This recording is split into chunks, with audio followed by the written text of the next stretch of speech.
E também Nicodemos, aquele que anteriormente viera ter com Jesus à noite, foi, levando cerca de 100 libras de um composto de mirra e aloés.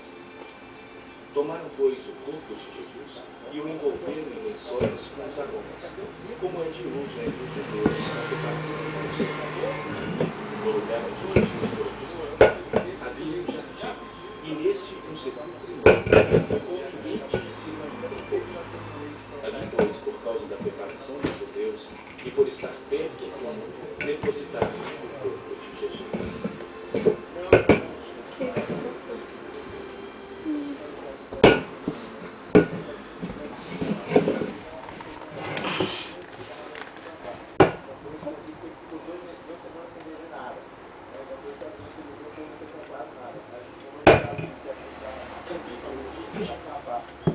No primeiro dia da semana, Maria Madalena foi ao sepulcro de madrugada, sendo ainda escuro, e viu que a pedra estava revolvida.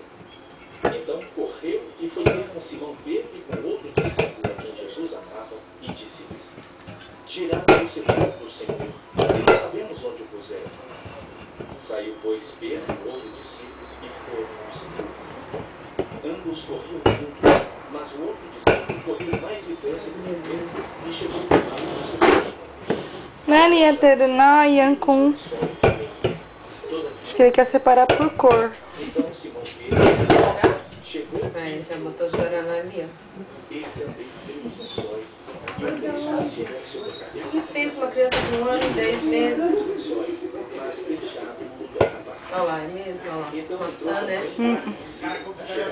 Coca não tem. Pois ainda não tinha que era necessário ressuscitar ele dos mortos. E voltaram os discípulos.